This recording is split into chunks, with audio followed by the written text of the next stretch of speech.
the Red seem to understand, a show of arms. Castro marks the second anniversary of his revolution with the biggest military parade ever staged in Cuba, featuring tanks and other heavy weapons from Russia and Red Czechoslovakia. Shortly afterwards, Castro demanded the United States Embassy drastically reduce its staff to 11 persons. It was the last straw in his long campaign of provocation and harassment. I believe that this nation should commit itself to achieving the goal, before this decade is out, of landing a man on the moon and returning him safely to the Earth. No single space project in this period will be more impressive to mankind or more important for the long-range exploration of space, and none will be so difficult or expensive to accomplish. The assault has begun on the dictatorship of Fidel Castro. Cuban Army pilots opened the first phase of organized revolt with bombing raids on 3 military bases. In Havana, Acting Foreign Minister Olivares shows diplomats rockets fired from the Cuban raiders, which he claims have U.S. marking. These charges are totally false, and I deny them categorically. The United States has committed no aggression against Cuba, and no offensive has been launched from Florida or from any other part of the United States.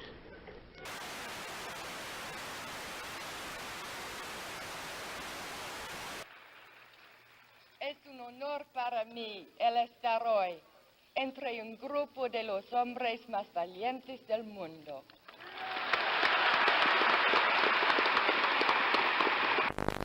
Castro gloated over his victory and told the world that Cuba was now a socialist nation and would hold no more elections.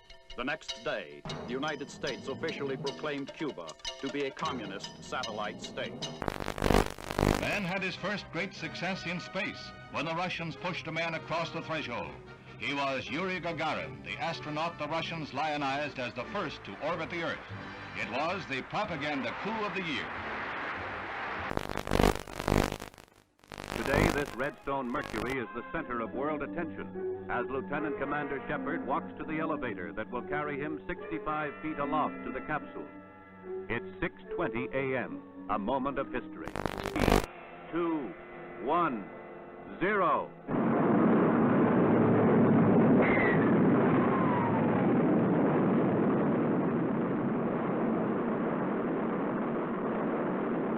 The rocket performs perfectly as it lifts the funnel-shaped capsule gracefully aloft. 115 miles up, he went 300 miles downrange, right on target, and was picked up by waiting helicopters.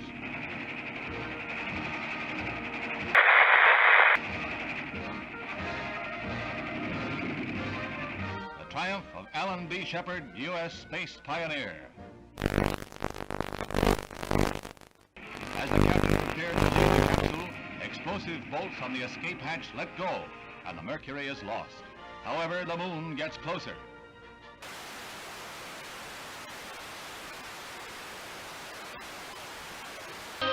Albany, Georgia. A Negro fight against segregation is led by the Reverend Martin Luther King.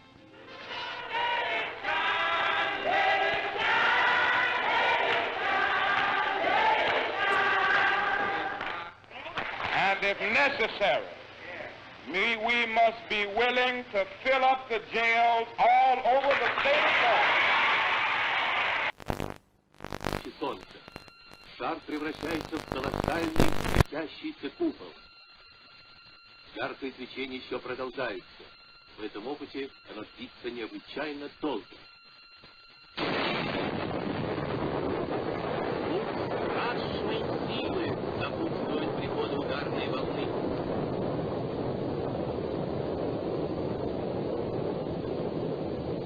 Just why the Soviet Union would wish to detonate a 50 megaton explosion, something about which we can all speculate. At Oxford, integration at the University of Mississippi becomes a one-man crusade.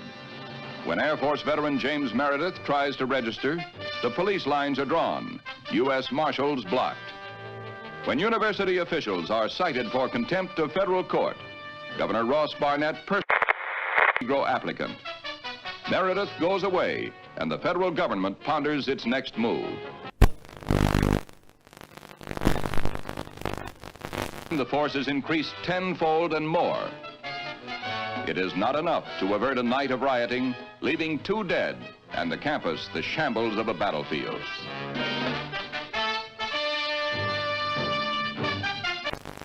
"75 students and other rioters are arrested. Among those seized, former Major General Edwin Walker, who is charged with insurrection. And James Meredith becomes a duly registered student at the University of Mississippi. Sir, there's been a great deal of turmoil and conflict. 2 people have been killed. Do you have any feelings of guilt? Have you given that any second thoughts?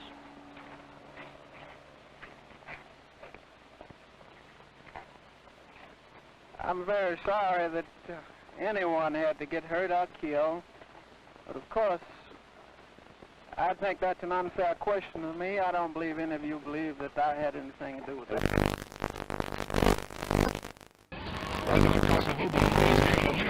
On his return from a conference of Congolese leaders in Madagascar, at which it was agreed to convert the republic into a loose confederation. The streets are jammed for a parade in celebration of the decision. But red opposition to the plan is heated, and the pro-Soviet Antoine Gizenga, Lumumba's political heir, still controls key areas and sizable armed forces. The Congo's problems are far from over.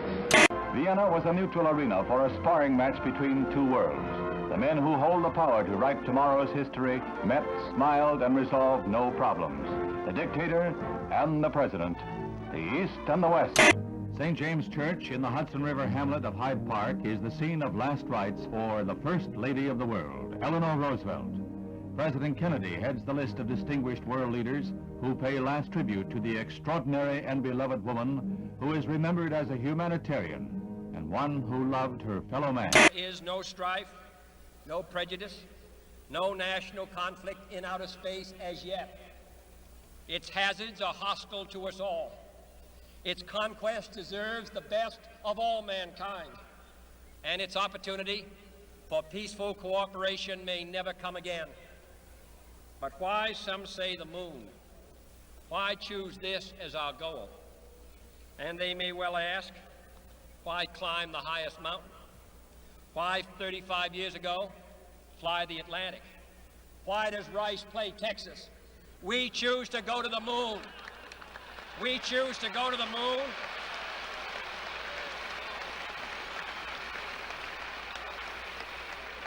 We choose to go to the moon in this decade and do the other things, not because they are easy, but because they are hard. Because that goal will serve to organize and measure the best of our energies and skills. Because that challenge is one that we're willing to accept, one we are unwilling to postpone, and one we intend to win, and the others too. In the Cold War, the ground forces of NATO have been alert against the military threat of the communist bloc. Now, Honest John missiles add to NATO's striking power.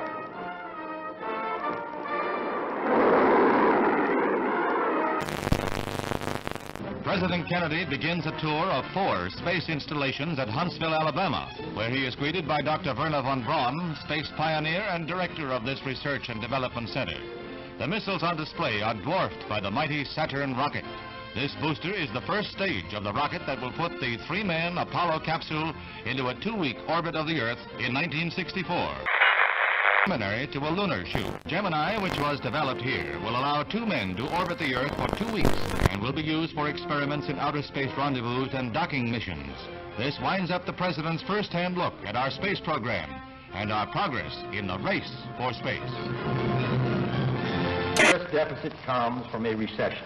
If we can take the proper action in the proper time, this can be the most important step we can take to prevent another recession. That is the right kind of a tax cut, both for your family budget and the national budget.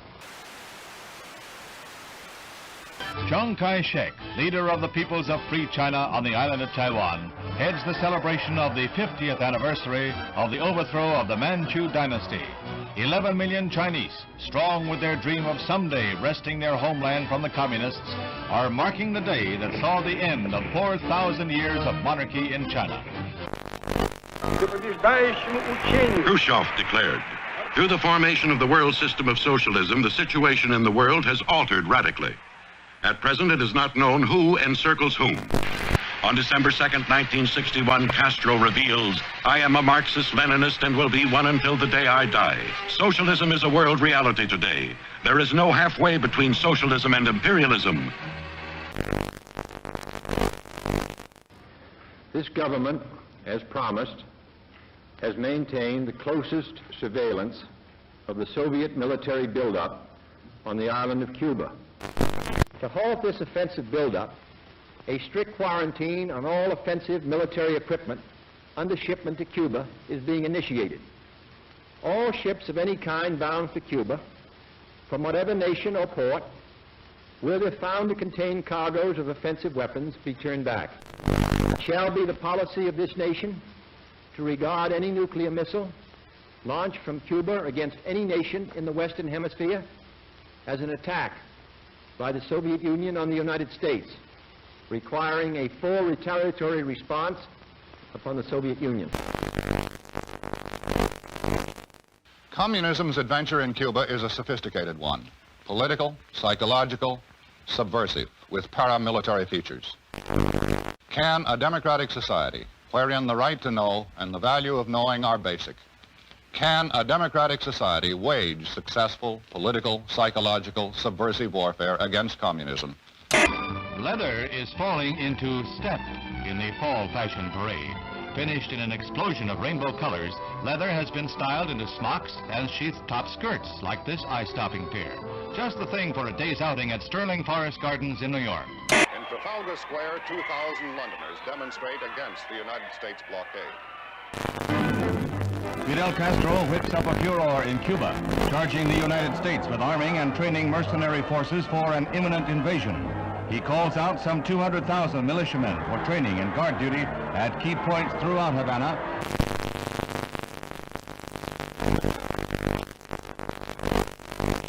Khrushchev happily receives a gift of the Cuban flag as he lines up with a solid endorsement for the home-brewed anti-Americanism of Fidel Castro, the Soviet sole Western Hemisphere ally.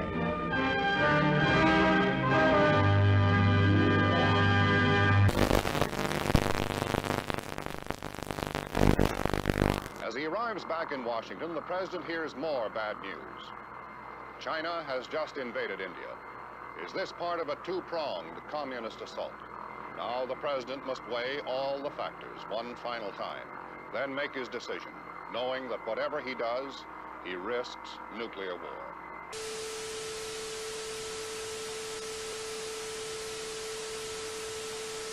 Meanwhile, the United States continues to reinforce its Cuban base at Guantanamo Bay, the naval depot that Castro wants the U.S. to give up. These Marines have been assigned the job of protecting the base against any Cuban threats that might arise during the present crisis. Mr. President, I am submitting today a resolution to the Security Council designed to find a way out of this calamitous situation. This resolution calls, as an interim measure under Article 40 of the Charter, for the immediate dismantling and withdrawal from Cuba of all missile and other offensive weapons. The inauguration of Abraham Lincoln as the 16th President of the United States is reenacted in the nation's capital 100 years after the event. There's a crowd larger than the original president this day, double the 10,000 of 1861. And the bright, balmy day is in marked contrast to the gloomy overcast of a century ago. Scenes familiar from history books and movies come to life at the Capitol as Mr. Lincoln arrives. He is portrayed. The following is the letter which has just been dispatched from the President to Chairman Khrushchev. I think that you and I, with our heavy responsibilities for the maintenance of peace, were aware that developments were approaching a point where events could have become unmanageable. So I welcome this message and consider it an important contribution to peace. It urgently recommends that the United States and the Soviet Union confer promptly on measures to remove the existing threat to the security of the Western Hemisphere and the peace of the world, and to report thereon to the Security Council. Earlier today, Secretary of Defense Robert McNamara announced that yesterday's photographic surveillance of Cuba indicated that the bases were being dismantled. But with increased United States aid and instruction, Vietnam soldiers learned to fight back against the communist Viet Cong. Helicopters become a crucial weapon against guerrillas who strike, then disappear will-o'-the-wisp in marshes. Southeast Asia and Berlin are not the only hazard areas in the orchestrated struggle of the Cold War. There is Cuba, from which Bay of Pigs invaders hobble back when their ransom is paid.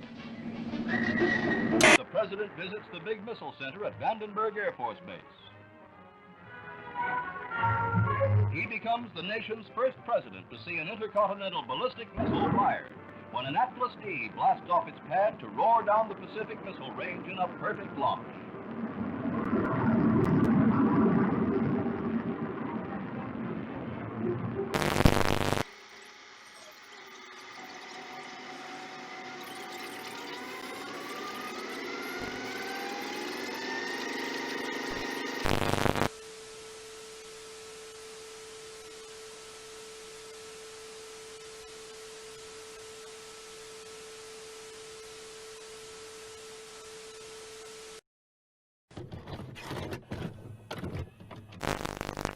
The French army has seized Algeria in its revolt against de Gaulle. More on that later.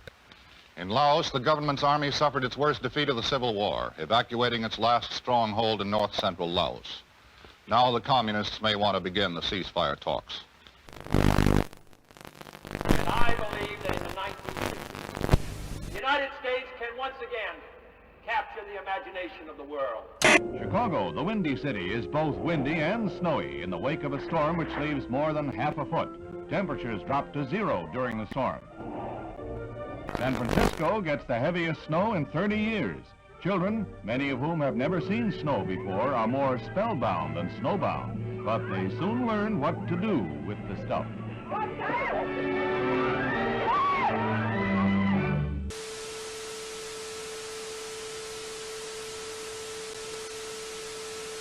I, John Fitzgerald Kennedy, do solemnly swear that you will faithfully execute the office of President of the United States. that I will faithfully execute the office of President of the United States And will, to the best of your ability, and will, to the best of my ability, preserve, protect, and defend the Constitution of the United States. preserve, protect, and defend the Constitution of the United States. So help me God.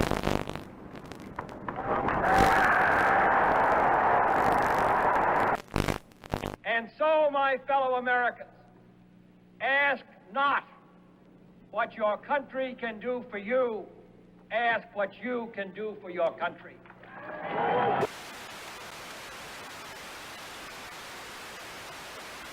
British Prime Minister Harold Macmillan arrives in Key West, Florida for a conference with the President on the explosive crisis in Laos. They jointly declare determination to prevent the Southeast Asian kingdom from being taken over by communist-supported rebels. Also discussed is Britain's ceasefire proposal to Moscow. Miko, is the Soviet Union willing to agree to a ceasefire in Laos? We touched in conversation this subject. I have nothing to say publicly at this moment. The look for 61 will recall the Jazz Age, and where Paris leads, the rest of the fashion world is likely to follow. Here was a new symbol of communist ruthlessness. Overnight, East Berlin became a concentration camp, sealing in the inhabitants of that sector. Barbed wire and cement were the answers to the refugee problem. Khrushchev repeats his threat to sign a separate peace treaty with East Germany, which he claims, wrongly, will end all Western rights in Berlin. Armed with an order by East German authorities that all U.S. personnel must show identification before entering that section of Berlin, American troops answer with the only language the Reds seem to understand, a show of arms. Castro marks the second anniversary of his revolution with the biggest military parade ever staged in Cuba, featuring tanks and other heavy weapons from Russia and Red Czechoslovakia. Shortly afterwards, Castro demanded the United States Embassy drastically reduce its staff to 11 persons. It was the last straw in his long campaign of provocation and harassment. I believe that this nation should commit itself to achieving the goal before this decade is out of landing a man on the moon and returning him safely to the Earth.